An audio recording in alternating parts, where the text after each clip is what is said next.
and welcome to Akshu's Kitchen. Today you will see how to prepare bundi, for which we will need some gram flour, that is besan. I am going to take some of it in a large bowl and make a batter out of it by adding some water and mix it thoroughly. Make sure you do not form any lumps in it and prepare a batter like this, smooth creamy batter. When you pour it with a spoon, it should not form any peaks. That's the right consistency. Next, for frying it, you'll need a spoon with circle holes like this, and make sure your oil is very hot. If the oil is not hot, you will not get round shaped bundis. So pour a spoonful of batter on the slotted spoon and shake it well so that droplets of batter falls through the hole and you get round shaped bundis in the oil. You will get the round shapes only if the oil is very hot, and keep on doing this until the oil is entirely filled with bundis. You can use around about 2 spoons of batter in a go and fry it for about 2 to 3 minutes until it becomes light golden in color. Make sure you do not burn it. Just cook it until the light yellow color changes into a little golden color, and then you can take it out of the oil. Now this is the perfect stage. It's already golden in color.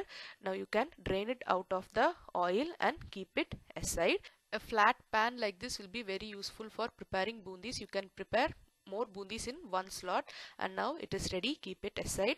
Now with the remaining batter, I am going to repeat the same process.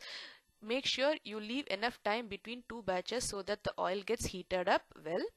Next, we are going to prepare the sugar syrup. For 250 grams of besan or gram flour, you have to use 600 grams of sugar and add very little, less than quarter cup of water, and make a sugar syrup.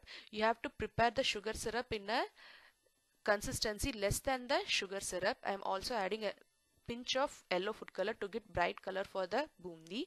So the single string consistency is the consistency where you get string when you pull the syrup in between your fingers. So here I am going to take the stage before the single string consistency, that is, it should start forming strings but it should break up. It should not form a string completely. That is the right consistency. That is the stage before the single string consistency, and at this stage I am taking the sugar syrup out of the flame and pour the hot syrup directly in the prepared bundis and mix it well. Make sure each and every bundi is soaked in the syrup well, gets contact with the syrup well, and I'm going to close it and keep it for about 4 to 5 hours. If you are in a cold place, you will require more time.